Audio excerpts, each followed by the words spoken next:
Sveicināti! Es esmu Swedbank Private Banking vadītāja Astra Šepa. Jūs klausāties 15 minūtes ar Swedbank Private Banking. Podkāstu, kurā ar kolēģiem un viesiem runājam par aktuālo, noderīgo un interesanto ieguldījumu pasaulē. Jaunas epizodes iznāk 2 reizes mēnesī, katru otro piektdienu. Sekojiet mums, lai nepalaist garām jaunākās diskusijas par ieguldījumiem. Sveiciens Private Banking klientiem! Šodienas epizodes tēma, manuprāt, būs viena no tādām sarežģītākajām un sensitīvākajām visu mūsu podcastu 115 epizožu vēsturē. Jo šodien mēs runāsim par tēmu, par ko ikdienā varbūt lielākā daļa mums izvairamies domāt, bet ar ko vienā vai otrā veidā noteikti sanāks saskarties mums visiem. Un tēma ir par to, kas notiek pēc kāda mūsu tuvinieka vai arī mūsu paša aiziešanas, jeb mantojuma un pēctecības tēmas. Un uz šodienas sarunu esmu aicinājusi Kobalta advokātu biroja vadošo partneri Lauru Liepu. Lauris ir viens no atzītākajiem ekspertiem tiesvedību, konstitucionālo tiesību, banku un finanšu tiesību un uzņēmumu iegādes un apvienošanas darījumu jomās Latvijā. Un arī Latvijas Universitātes un Juridiskās augstskolas lektors. Sveiks, Lauri! Jā, sveiki, Astra. Man prieks būt šeit. Jā, un paldies, Laura, ka piekrīt un patiesībā savā ziņā arī inicē šo tēmu, jo arī pāris dienas atpakaļ padaloties sociālajos tīklos par šodienas tēmu un šodienas viesi, par ko būs šodienas epizode, un bija iespēja uzdot tev jautājumus, tad es teikšu, ka saņēmu neredzētu lielu interesi par mantošanas tēmu. Acīm redzot, lai gan man tā šķiet tā tēma ir samērā maz apspriesta, tomēr nodarbina daudzus no mums, tāpēc labi par to parunāties. Un tā, tīri uzsākot to pirmo jautājumu, man liekas, būtu forši, ja tu pastāstītu tā, tīri tehniski vai tādā procesa griezumā, kā īsti notiek mantošanas process Latvijā un ar ko ir jārēķinās. Jā, pats mantošanas process, var teikt, sākas tajā mirklī, kurā aizgājējs ir miris. Tas nozīmē, ka ir daudz svarīgāk tā tēma, šīs tēmas ietvaros daudz svarīgāk ir runāt par to, kas notiek līdz nāvei. Bet par to mēs vēl runāsim, taču aprakstot to procesu, pirmais solis ir saprotot, ka tātad tuvinieks ir aizgājis, dabiski mēs rūpējamies par bērēm un visus citus pasākumus izpildām, kas ir svarīgi atvadoties no cilvēka, taču, ja cilvēkam ir kāda īpašuma, kāda manta, tad, protams, palicējiem ir pienākums par to parūpēties. Jāsaka, ka šie gadījumi var būt arī diezgan tādi sāpīgi, jo, ja piemēram iedomāsimies, ka ģimenei ir viens kopīgs konts, kas ir reģistrēts uz aizgājēju vārda, tad šis konts, protams, nekavējoties tiek iesaldēts, un bankai nav tiesību izpildīt nekādus maksājumus, un tas attiecas, protams, arī uz tādiem ikdienas maksājumiem, kā komunālie, kā, piemēram, regulāri nofiksētie maksājumi, un tas var radīt ģimenei diezgan tādu nepatīkamu situāciju, mēģinot pārorientēt visu to naudas plūsmu, kāda tā ir bijusi līdz nāves brīdim. Un tas faktiski arī ir viens no iemesliem, kāpēc mums katram ir jāatcerās tas, ko teica Cicerons, ka mēs ne tikai esam mirstīgi, bet mēs varam būt mirstīgi arī šodien. Tātad, kur katru brīdi mēs varam aiziet, un līdz ar to nebūtu jauki, ja mēs tiem palicējiem, kuriem ir, zinām, mērā kaut kāda atkarība no mums, sagādājam nepatīkams brīžus rūpēties par to, ko tagad iesākt, kā atrast naudas plūsmu, kā atrast līdzekļus ikdienas tēriņiem. Bet, ja šī lieta ir nokārtot, un par to, kā to nokārtot, mēs noteikti vēl runāsim, tad nākamais solis ir doties pie notāra. Doties pie notāra, ar kuru vai nu ģimene jau strādā, vai arī, kas, ja ģimenei nav savu notāru, tad var iet pie jebkura notāra savā apvidū un pieteikt nāves faktu, tātad miršanas apliecība. Un, ja ir testaments, tātad ir atstāts pēdējās gribas rīkojums, tad aiznest to dokumentu vai gluži vienkārši norādīt notāram, ka tātad pie tāda un tāda notāra vai pie šī notāra vai pie kāda cita ir pēdējās gribas rīkojums un ir jāatklāj mantojuma lieta. Ja testamenta nav, jo man tomēr liktos, droši vien, ka tādam vidējam Latvijas iedzīvotājiem testamenta drīzāk nav, jo, kā jau es minēju, manuprāt, par to tēmu bieži cilvēki negrib aizdomāties, kas ir, droši vien, ka saprotam, bet savā ziņā arī, arī neļauj parūpēties par to brīdi, kas notiek, kad cilvēks aizies. Bet kas notiek tajā brīdī, ja nav testamenta? Kāds ir tas formālais process Latvijā, lai klausītāji zinātu? Jā, abos gadījumos vienalga, vai ir tas pēdējās gribas akts, vai arī nav, vai varbūt pat ir atstāta kāda vienkārša zīmīte, uz kuras ir iespējams norādīt pēdējās gribas akti. Un tas arī tāds interesants gadījums var būt. Tas būs privāts testaments. Tikai jautājums, kā var pierādīt, ka tas tiešām ir atstājēja dots, un vai tas būs pietiekami spēkā esošs. Bet to mēs varētu tad atstāt juristiem. Pagaidām pie tā procesa, ka par to nāves faktu vienmēr ir jāinformē notārs. Notārs kārto mantojuma lietas, 100% visas lietas. Tā skaitā arī tās, kurās ir vai potenciāli rodās strīds, tikai tad tas strīds pēc tam aizies uz tiesu. Bet iesākumā mēs dodamies pie notāra. Notārs izsludina Latvijā, tātad mūsu oficiālajā izdevumā Latvijas vēstnesis, kas jau ir vairs tikai digitālā formā, izsludina nāvi un dod vismaz 3 mēnešus jebkurai personai. Vienalga, vai tas ir kreditors un kam kaut ko vajag no tā, kas ir aizgājis, vai arī potenciālos mantiniekus, dod šos 3 mēnešus, uzrunājot šīs personas, aicinot pieteikties un pie notāra tātad informēt par savu prasījumu. Tie, kas ir kreditori, vai arī mantinieki, kur ir tātad atstājēji radinieki, vai caur laulību, tātad tas, ko likums sauc par svainiešiem, vai arī vienkārši kādas personas, kuras zina, ka tām kaut kas pienākās. Piemēram, labdarības organizācija, kura ir informēta, ka tai kaut kas varētu būt novēlēts ar pēdējās gribas rīkojumu. Tas klausās ļoti interesanti. Jā, un notārs tālāk jau šo lietu kārto, saņemot visus šos pieteikumus. Notārs, gatavojot to mantošanas dokumentāciju, arī izvērtē un aicina tās personas uz mantojuma apliecības saņemšanu. Un, protams, šeit var būt arī situācijas, kurās, ja, piemēram, ir atstāts testaments, un tas tiešām ir ne lielākajā daļā gadījumu, Latvijā lielākā daļa cilvēku to neatstāja dažādu iemeslu dēļ. Viena liela daļa tādēļ, ka mēs sevi uzskatām par nemirstīgiem laikam, bet varbūt arī tādēļ, ka mums šķiet, ka nekas īpašs jau tur nav, un tie radinieki gan jau kaut kā paši tiks galā. Tas nav labs variants. Tas tiešām nav labs variants, jo ir daudzas lietas, kuras labāk tomēr atrunāt. Tas būs daudz vieglāk tiem mantiniekiem, ja viņiem viss ir priekšā sarakstīts uz tā pēdējās gribas akta. Pavisam labi, ja tas ir atdots notāram, bet ja tas arī ir privāti rakstīts, tad vienalga ar to ir jādodās un jāsaka notāram, redz, kur ir tas privātais rīkojums. Un tad viss ir, protams, atkarīgs no tiem mantojuma saņēmējiem un kaut kādā ziņā arī no kreditoriem, proti tātad tas lūgums apstiprināt šādus mantiniekus. Ja mantojuma aktā, ja šajā pēdējās gribas rīkojumā nav norādīts kāds, kurš uzskata, ka viņam tas pienākās, piemēram, pēc likuma. Ja, tas varētu attiekties, ja, piemēram, ir laulātais, kas ir, kā mēs to saucam, pārdzīvojušais laulātais, tas, kas izdzīvo, un bērni. Un kāds no bērniem nav šajā aktā minēts dažādu iemeslu dēļ, tad šis neminētais, bet tātad radniecībā esošais var nākt un teikt, es arī esmu mantinieks, es arī vēlos savu neatraidāmo daļu. To, ko man nevar atņemt. Tas ir šajā saucamajā testamentā nav pieminēts, ja? Jā. Un kā ir, standartā pēc likuma, piemēram, paņemsim piemēru, ir palicēja vai pārdzīvojušies, kāds teica, laulātājs, teiksim, sieva un, piemēram, 3 bērni. Kādās daļās tad, sadalās pēc likuma šis mantojums, nekustamais īpašums vai naudas līdzekļi vai kā? Tu tikko aprakstīji demogrāfiski ideālo Latvijas ģimeni. Ja, tātad sieva un 3 bērni, tas nozīmē, ka katrs saņemtu 1/4 daļu. Ja, tātad šis ir tas brīdis, kurā katrs saņem līdzvērtīgu daļu, jo tiklīdz kā ir vairāk kā tie 3 bērni, tā laulātājiem paliek 1/4 fiksēta, tātad tā vienmēr paliks, pat ja, piemēram, ir daudz bērnu ģimene ar 5, 6 vai pat 10 bērniem, laulātam vienmēr būs 4, un tiem pārējiem bērniem daudzumam būs tad attiecīgi proporcija no tā atlikušajām 3/4. Un ja ir sieva un 2 bērni, tad, lai matemātiski saprastu, kā tad sanāk? Tad viņi saņem katrs 3. daļu. Katrs saņem līdzvērtīgu, jā. Tur ir interesanta lieta. Tātad laulātā gadījumā, protams, ir viss īpašums, kas ir iegūts laulības laikā. Lielākajā daļā ģimeņu tā tas arī notiek, gan nekustamā īpašuma, gan arī kādas paliekošas vērtības, piemēram, naudas uzkrājumi vai kolekcijas. Tad laulības laikā iegūto mantu tajā mēs uzskatām, ka puse ir ieguldījums katram laulātajam. Tātad, ja pat, piemēram, nekustamais ir reģistrēts tikai vienam no laulātajiem, otrs laulātais var prasīt laulības laikā iegūt īpašumu 50% izdalīt, un tad tos otrs 50%, tad tos arī dala tie mantinieki. Ja, piemēram, nav atstāts testaments, tad ir tas modelis, par kur mēs runājam. Katrs saņem līdzvērtīgu daļu, ja viņi ir līdz 3 bērniem, ne vairāk kā 3 bērni.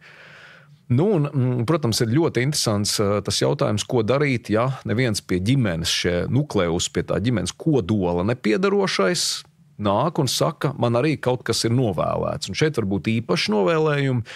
Latīniski civil likumā tas tiek dēvēts par legātu. Ja, tā tad ir īpašs novēlējums, kurš var būt kā saviem tuviniekiem, tā arī kādam ārpus ģimenes, piemēram, labdarības organizācijai, vai varbūt kādai citai personai, kura pēkšņi izrādās ir bijis ļoti nopietns un dzīvē ļoti svarīgs cilvēks. Un bieži vien, un tur ir tas, jāsaka, tā tiesvedības šarms, ja tā varētu teikt, ka diezgan bieži mums ir lietas, kurās pēkšņi parādās cilvēks, par kuru ģimene neko nezināja. Tas var būt kāds ļoti svarīgs aizgājējiem, ļoti svarīgs cilvēks, par kuru aizgājējs nav iedrošinājies vai nav uzskatījis par nepieciešamu ģimenei stāstīt. Un, protams, tas nav patīkami, bet dzīvē tas tā notiek. Parādās šis svešais, kurš saka, man lūk arī ir novēlējums. Ja? Un tad, protams, tā lieta, ja nav samierināšanās, ja piemēram, ģimenes locekļi tam īsti negrib piekrist, tad, protams, šī lieta ar mantojuma prasību nonāk tiesā. Un tad jau tiesa izšķir. Bet kas ir pats svarīgākais, ka tiesa nekad nevar apstrīdēt tā mantojuma atstājēja gribas rīkojumu. Tas var būt viskaprīzākais, visdīvainākais, visneparastākais. Piemēram, visu savu mantu novēlēt, miera fondam vai vēl kaut kam tādam. Ja? Un palicēji paliek it kā bešā. Tie, protams, var prasīt to savu daļu, ko likums tiem ļauj saņemt, un tie būs 50% no tā, ko tie saņemtu pēc likuma. Tātad tikai pusi no tā, ko pēc likuma saņemtu. Bet viņi nevar nekādā ziņā apstrīdēt to pēdējās gribas rīkojumu, ja tas ir izteikts pie pilna prāta. Ja, tas pēdējās gribas rīkojums ir tas saucamais testaments vai novēlējums, vai kā to nosaukt, un pie pilnas gribas izteikts. Jā, un tas, protams, šeit ir liela atšķirība, vai tas ir uzšņāpts uz papīra, vai arī noformēts notāra klātbūtnē. Taču, kas ir ļoti svarīgi, un šeit es arī varu minēt savu piemēru, ka savu īpašumu no savas omītes es saņēmu tātad nekustamo īpašumu uz tādas puspapīra lapiņas, uz kuras mana omīte savulaik risināja krustvārdu Mīkls, un tad tur pierakstīja atbilžu variantus, un tad šādas lapiņas otrā pusē viņi uzrakstīja manam mazdēlam Laurim novēlu vienu no savām mājām. Ja, tātad, es varētu sacīt, ka arī šāds privāti rakstīts testaments kalpoja par pamatu. Piedodas humoru iestiprināšanu, bet mazdēls Lauris ir viens no labākajiem advokātiem vai juristiem. Iespējams, varbūt ar Es tajā laikā vēl tikai studēju. Nē, es tajā laikā studēju. Tas man bija patīkams pārsteigums, lai gan, protams, Oma ar mums jau bija runājusi, un mēs zinājām, kāda ir tā viņas griba, bet jāsaka tā, ka šis piemērs kalpo tam, lai parādītu, ka, ja mums ir svarīgi to pateikt tagad, tad mums nav jākavējās, mēs to pasakām tagad. Vienalga, vai tā ir piezīme grāmatiņa, vai tagad mēs varam to noformēt kā citādi. Svarīgi, ka tas ir rokrakstā. Un tas mūsdienu digitālā laikmetā ir diezgan izaicinoši. Jo es, piemēram, uzrakstu e-pastu savam mīļajam mazdēlam, tad tas ir mazāk vērtīgs. Tas neskaitās. Jā, mums ir jābūt ar roku rakstītam tam gribas rīkojumam. Protams, lielākais strīds ir par to, vai tas tiešām ir bijis pašrakstīts, vai tur nav bijuši kādi gribas aptumsuma elementi, vai tur nav pretī tam nestājas kāds cits akts, kas ir rakstīts vēlāk vēl. Jo vēlāk dotam rīkojumam ir augstāks spēks par to, kas ir rakstīts agrāk. Jā, tas viss, ko tu stāsti, brīžiem tā aizdomājas, ka saprotu, kāpēc cilvēki par šito negrib aizdomāties, jo beigas sarežģīti tas viss izklausās īstenībā, bet dzīve arī ir sarežģīta, jā. Jā. Un tad nākamais jautājums, pēc tā visu, ko tu apraksti, izklausās, ka tas viss var ļoti ievilkties, varbūt arī pastāst par tiem laika grafikiem, jo, iedomājieties atkal to scenāriju, ko tu sākumā minēji, ka ir ģimenē, bijis viens konts vai galvenais pelnītājs, vīrs, kurš ir aizgājis un kas tālāk notiek ar ģimenes, kā saka, to naudas plūsmu vai ikdienas tēriņiem, ņemot vērā, droši vien pieskarsies arī jautājumiem, par nodokļiem vai nodevām, lai vispār pie tā īpašuma tiktu, arī ir jāsamaksā nodevs. Varbūt par to laika grafiku un izmaksām arī mantojumu. Jā, laika grafiks ir primāri atkarīgs no tā, vai starp palicējiem, kas ir potenciālai mantinieki, ir vai nav strīds. Ja nav strīda, tas var būt ļoti raids process. Iedomāsimies šo pašu 3 mēnešu termiņu, kur laikā piesakās. Un skaidrs, ka šis arī ir pietiekami ilgs posms, lai cilvēki, kuri ir potenciāli mantinieki, saprastu, kas tad īsti ir palicis, jo notāram ir pienākums savilkt kopā un dokumentēt visu to, ko var noskaidrot un uzzināt. Un arī saprast, vai palicēji ir mierā ar to sadalījumu, kāds visticamāk tā tad ir gaidāms visiem piesakoties. Strīda gadījumā tātad tas var ilgt arī vairākus gadus, jo tad nemierā ar izdoto mantojuma apliecību kāds no mantiniekiem var celt mantojuma prasību. Un tad tas var tiešām ilgt diezgan ilgi. Atkarīgs, protams, gan no atstātās mantas, gan arī no situācijas sarežģītības. gan arī no pašiem strīdniekiem. Bet tas ir neizbēgami. Kā jebkurā lietā strīds tātad ievelk garumā visus procesus. Ja nav strīda, tad tas var būt ļoti raids process, un pat ātrāk kā pusgada laikā cilvēki var tikt pie tā īpašuma, kas ir atstāts. Tagad par nodokļiem un nodavām. Par to laiku, starp citu, piemēram, tu saki ļoti raids process, 6 mēneši, tas varbūt no tāda juridiska tiesvedība procesa raids process, bet, īstenībā cilvēks, ja tu esi pieredzis pie viena veida tēriņiem un tā kā ienākumiem vai līdzekļiem, tas īstenībā ļoti garš process, kur tev jārēķinās, kā tu šajā laikā dzīvos. Jā. Ļoti svarīgi, domājot par pārējiem ģimenes locekļiem, ir tam mantojuma atstājējiem, it īpaši situācijā, kurā tas ir vienīgais tātad iztikas avots vai arī visi ģimenes uzkrājumi ir reģistrēti tam vienam cilvēkam, parūpēties un padomāt par to, kā šajā laika posmā, kamēr mantojuma lieta tiks kārtot, pārējie ģimenes locekļi tiks pie likvīdiem aktīviem, tātad tiks pie naudas līdzekļiem. Un pirmais un svarīgākais ir tas, ka tam nebūtu jābūt koncentrētam tikai uz to vienu ģimenes ienākumu avotam, ir jābūt, tātad uzkrājumiem ir jābūt pietiekami pieejamiem arī pārējiem, kas piedalās šajā ģimenes dzīvē, bet nav aktīvu pelnītāji. Tas ir tādēļ, ka mirstot cilvēka manta kļūst zinām mērā tātad par atsevišķu juridisku personu, tātad par autonomu priekšmetu, kuru nevar turpināt tērēt, ja vien nav īpaši vajadzība. Ja, tātad, protams, var būt ārkārtas situācijas, taču it īpaši strīdus gadījumos vajadzētu izvairīties no šīs mantojuma masas izmantošanas. Vajadzētu pēc iespējas, var teikt, katram no mums parūpēties pirms nāves, lai ir pietiekami līdzekļi, kamēr tā mantojuma lieta tiek kārtota. Visiem ikdienas tēriņiem pēc nāves. Jā, par šito īstenībā lasot par to mantošanas tēmu pēdējā laikā, tad viens ir kā tu saki, droši vien izdalīt kaut kāds līdzekļus vai jau laikus parūpēties, lai ir arī citiem ģimenes locekļiem pieejami līdzekļi. Par to, starp citu, es lasīju, ka bieži vien ASV tas mantošanas vecums vidējais bija ap 60 gadiem, kad, pareizi varbūt ir atstāt mantojumu kaut ko jau, kamēr tu vēl esi šai saulē. Tā, ka tad tas varbūt ir daudz taviem bērniem, kā saka, noderīgāk nekā jau vecumdienās saņemt no tevs mantojumu. Jā, tā ir ļoti svarīga lieta, jo par to es gribēju arī teikt, ka šogad ir notikusi būtiska reforma un no 2025. gada būs diezgan atšķirīgi noteikumi attiecībā uz vairākiem jautājumiem, tā skaitā vienu, kas ir diezgan svarīgs. Katrs no cilvēkiem, kurš ir kaut kādā aktīvā rosībā, protams, arī dzīves laikā saviem tuviniekiem, saviem potenciāliem mantiniekiem iespējams kaut ko dāvina, kaut ko atstāja. Tā tad ir kaut kāda būtiska daļa no tās mantas, kas jau dzīves laikā ir sadalīta. Un tātad šobrīd, vēl 24. gada ietvaros, to visu rēķina kā daļu no tā mantojuma, kuru potenciāli tātad varētu dalīt, pieskaitot turklāt to, ko dzīves laikā jau katrs no iespējamiem tiem mantiniekiem ir jau saņēmis. Piemēram, ja kādam no, mīļākajiem bērnam tiek iedots viens īpašums, tad tas mīļākā bērna īpašums tiek skaitīts tā, it kā tā būtu daļa vēl aizvien no dalāmās mantas, tā mantojuma masā tad, kad to dalīs. No nākamā gada tas ir būtiski mainās, jo rēķina tikai pēdējo 5 gadu laikā līdz nāves brīdim. Sadalītās mantas, nodotās vai dāvinātās mantas. Jā. Un tad tas nozīmē, ka, ja dzīves laikā viss īpašums jau kaut kādā veidā ir sadalīts, tad jebkurš no it īpaši pretenziju un kaut kādu kritisku skatījumu gadījumā, jebkurš no šādiem iepriekš dotiem dāvinātiem īpašumiem ir jārēķina klāt. Bet atvainojiet, tad šogad vēl rēķina visus iepriekš dotos un no nākamā gada pēdējo 5 gadu laikā? Ja? Tieši tā. Tātad, ja mēs runājam par kādu, kurš tagad līdz 31. decembrim nomirs, tad mēs rēķinām visu to, kas ir dalīts bez pagātnes termiņa ierobežojumu. Protams, no tā tur neieskaita šajā dalāmajā daļā to daļu, kas ir jānodrošina jebkuriem vecākiem. Pirmkārt, skolas, tāda obligātā izglītība, uztura, var teikt, tāda ikdienas tēriņa, kuri mums ir jādod jebkurā gadījumā. Pēc likuma tas ir jānodrošina. Bet tur ierēķina, piemēram, varētu ierēķināt kādu īpašu privātu skolu. Ja tā tad viens no bērniem ir bijis ubertalantīgs un viņam ir speciāla privāta skola ar diezgan augstām izmaksām, tad šo rēķina klāt kā kaut ko tas bērns ir jau saņēmis.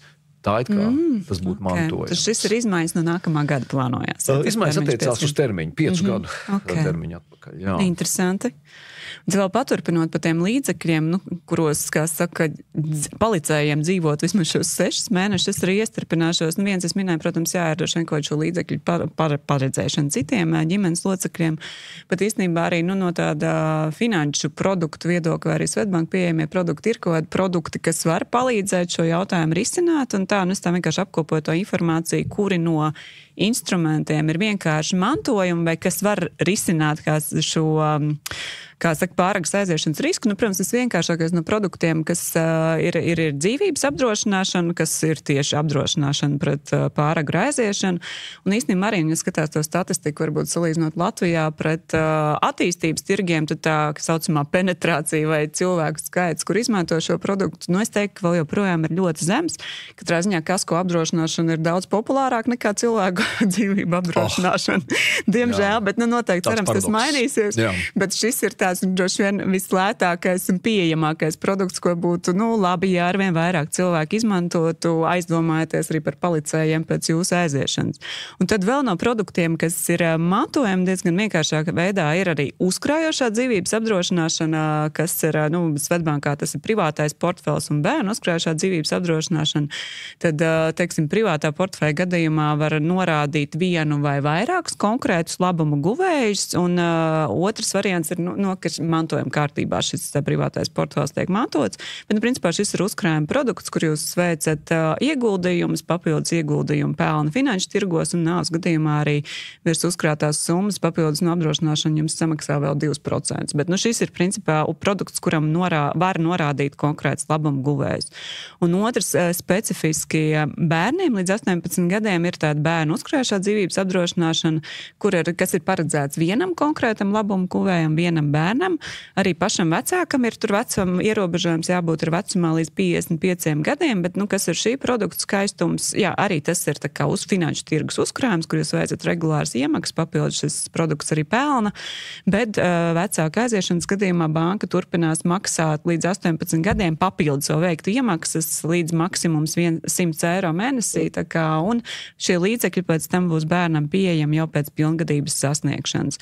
Tā kas šis ir otrs tāds uzkrājuma produkts, un tad ir vēl arī trešais pensiju līmenis, kur arī ir iespējams norādīt labumu guvēju vai arī mantošanas kārtībā mantot. Un īstenībā arī svarīgi atcerēties šobrīd ļoti aktuāla tēma, ka arī otrais pensiju līmenis ir jūsu uzkrājums, un arī to var mantot, ko bieži vien varbūt klienti arī nezina. Un Latvija LV ir 3 izvēles iespējas. Viens, kā saka, ieskaitīt valsts budžetā, otrs ir civila likuma mantošanas kārtībā, kur attiecīgi tad, pēc šī mantošanas procesa iziešanas šie līdzekļi jūsu otrā pensiju līmeņa tiks izmaksāti naudā jūsu mantiniekiem, vai trešais jūs arī varat norādīt konkrētu labuma guvēju, kam ir jau otrais pensiju līmenis, un tajā gadījumā šis otrā pensiju līmeņa uzkrājums jūsu tiks pieskaitīts šī konkrētā cilvēka uzkrājumam. Tas par tādiem tīri praktiskiem padomiem vai suņiem, kas ir tie produkti, ko var izmantot papildus vēl arī, lai risinātu šādas dzīves situācijas. Jā, tieši tā, un šeit arī varētu sacīt tā, ka Latvijā ir ļoti labvēlīgi noteikumi šobrīd mantiniekiem, jo mums nav tāda vispārēja mantojuma nodokļa. Ir, protams, nodevas, kas ir jāmaksā, dabiski ir notāri noteiktie tarifi, kas ir pēc likuma paredzēti, un par tiem var sacīt pavisam vienkārši, jo vairāk īpašumu paliek mantiniekiem, jo augstāks ir tas notāru tarifs, diezgan likumsakarīgi. Un, protams, ir tās nodevas, kas ir maksājams pie īpašumu nodošanas citai personai. Piemēram, transporta līdzekļi, piemēram, nekustamais īpašums. Pie tam nekustamā īpašuma gadījumā ir ļoti izteikta likumdevēja, tātad Saeimas vēlme mūs visus spiest tos testamentus tomēr rakstīt. Jo, ja es mantoju testamentāri, tad es maksāju tikai 0,1%. No īpašuma nodošanas, ja es esmu tuvā radniecībā atstājējiem. Savukārt, ja es mantoju bez testamenta, tātad tur ir mazliet augstāks, taču, ja es esmu trešā persona, tad es šo nekustamo īpašumu pie mantošanas es maksāju nodevu līdz pat 7%. Ja es esmu no malas, neesmu ģimenes loka. Jā. Un tātad šajā gadījumā ir skaidrs, ka likumdevējs jau netieši tomēr mēģina paredzēt tātad to labklājības tālākās nodošanas nodokli. Nav nodokļa, bet caur nodevu var redzēt, ka zinām pārdala jau notiek tādā veidā, ka attiecībā uz finanšu instrumentiem tas tomēr nav. Ja, tātad šeit var acīm redzam teikt, ja es esmu trešā persona, nevis radinieks, tad man ir izdevīgāk mantot finanšu instrumentu, jo es nemaksāju. Ja, tātad šeit nebūs arī ienākumu nodokļi, jo tātad tas ir mantojuma kārtā saņemts īpašums. Tad, principā, sanāk, uz nekustamo īpašumu ir jāmaksā zināms nodoklis, mantojuma nodevu, bet uz finanšu instrumentiem nav. Un tieši tas, ko tu saki, Latvijā šobrīd diezgan... Protams, tas ir jautājums, ko mēs redzam arī likumdevēji visās valstīs ļoti aktīvi. Un, protams, arī Latvijā ik pa brīdim šo nodokļu politiku pārskata. Varbūt ne tā, ka visās, bet Latvijā tāds lāsts mums ir, ka mums ik pa brīdim mainās nodokļi. Un mans pieņēmums ir, ka mantojuma gadījumā tātad šis ļoti labvēlīgais režīms varētu arī mainīties. Bet tas ir tikai mans pieņēmums. Ja? Ko tas nozīmē? Tas nozīmē, ka mums vajadzētu padomāt jau dzīves laikā par to, ka kaut kāda daļa no tiem īpašumiem varbūt mēs uzreiz varam nodot saviem pēcnācējiem. Un šeit nebūtu jābaidās, ka mums iestāsies tāds indrānu motīvs, proti, ka mēs paši dzīvosim pirtiņā un tad tie mūsu bērni zāģēs visus mūsu ošus tur aiz loga. Mēs varam, protams, radīt juridiskus instrumentus, tādus kā dāvinājums ar uzlikumu, kur mēs, piemēram, uzliekam par pienākumu kaut ko darīt vai nedarīt, un tad dabiski šis instruments, vai arī vislabākais, protams, ir līgums, kur mēs varam vienoties par to, ka mūs līdz vecumdienām apgādās, līdz kamēr tas ir nepieciešams. Ja, tas ir tāds sociāls aizsardzības instruments. Piemēram, es savu nekustamo īpašumu nododu savam mazdēlam, kurš par mani parūpēsies un būtībā visas tās manas kaprīzes, kuras es būšu precīzi aprakstījis līgumā, visas tās kaprīzes arī izpildījis. Tātad ir pietiekami daudz instrumentu, kā es varu uz to nāves brīdi jau parūpēties, ka nekādu lielu strīdu nebūs. Vai arī, ja tie būs, tad tie diezgan viennozīmīgi ir jau tā kā predeterminēti. Ja. Man liekas, interesants punkts, ko tu pateici par tiem nekustamajiem īpašumiem vai naudas līdzekļiem vai ieguldījumiem, jo arī tas, ko mēs esam runājuši, teiksim, kolēģiem, arī, man liekas, tā nekustamajiem īpašumiem bieži vien ir daudz vairāk iespējami dažādu strīdu elementi, par to pārdot, nepārdot, remontēt, izīrēt vai kā. Tādā ziņā varbūt naudas līdzekļus savā ziņā ir vieglāk dalīt. Bet, Klau, es jau teicu sākumā un pirms sarunas jau, ka tik daudz jautājums kā par šo tēmu es vēl nebiju saņēmis pirms podkāsta epizodes un izskatās, ka mēs netuvu nepaspēsim visus izrunāt. Bet es tev laikam būs jātaisa vēl viena tēma, bet ko es gribēju vēl paspēt pavaicāt, jo tā, man liekas, ir tā ļoti aktuāla tēma par to pašu mantošanu. Bija jautājumi arī par mantojumu atstāšanu nepilngadīgiem bērniem. Principā droši vien jautājums, kas notiek ar vai bez testamenta, parastā kārtībā, teiksim, kas notiek, ja aiziet vecāks vai nedod Dievs abi vecāki nepilngadīgiem bērniem, kas notiek šiem līdzekļiem, kas tos uzrauga un tā tālāk. Varbūt vari vēl nokomentēt par šo.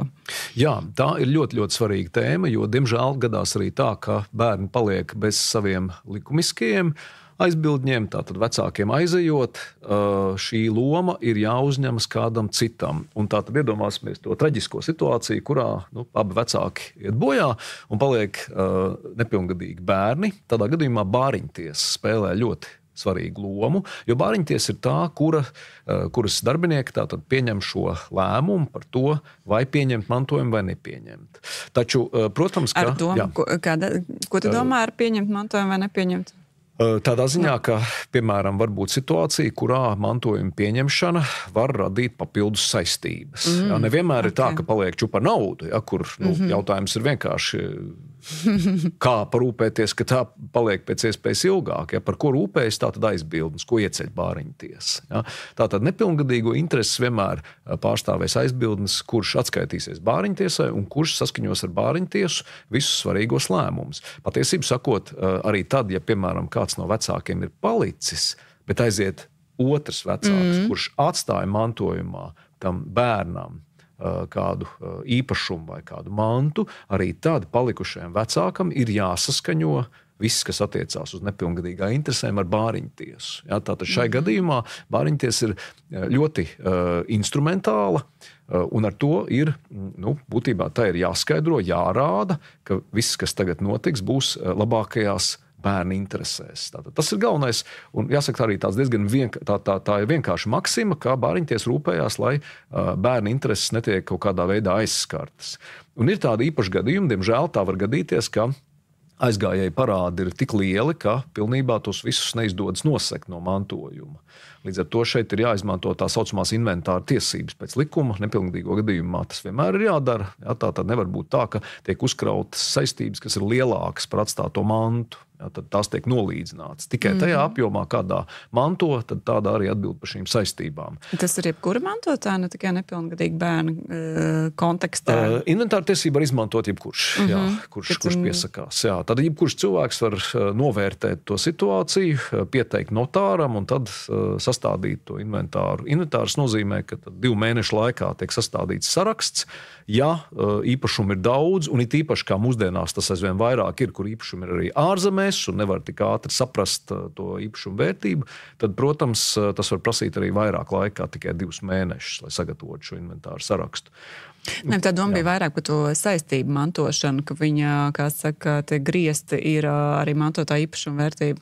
Jā, jāsaka, ka tas ir atkal jau potenciālā mantojuma saņēmēja, mantinieka izvēles jautājums. Ja tas ir, piemēram, ģimenes goda jautājums, tad es varu pārņemt sava tuvinieka aizgājēja saistības un norēķināties ar tām, pat ja tās pārsniedz to mantojuma masu. Un tas ir gadījumā, ja mans mans ir pietiekami, un tas ir tāds, var teikt, goda jautājums. Bet juridiski es varu, protams, izmantot šo aizsardzības mehānismu, kas saucās inventāra tiesību, kur es varu aprobežot visas kreditoru prasījumu kopēju apjomu ar mantojumā saņemto mantu. Tā var gadīties. Piemēram, īpaši, ja ir ļoti straujas īpašuma vērtība izmaiņas, un Latvija to pieredzēja 2008.-2009. gadā, kur tātad īpašums, kas vēl gadu atpakaļ bija miljonos, ja, pēkšņi vairs maksā tikai 100 000, ja, bet saistības nemainīgi lielas. Ja. Tātad ir dažādi veidi aizsardzības modeļi. Bet atgriežoties pie jautājuma par nepilngadīgiem, tātad pirmais un svarīgākais ir tas, ka tā ir bāriņtiesa, ar kuru ir saskaņojami jebkādi lēmumi, pat arī šķietami labvēlīgi lēmumi, kur, piemēram, nepilngadīgais manto konta atlikumu, kas ir iespaidīgi liels.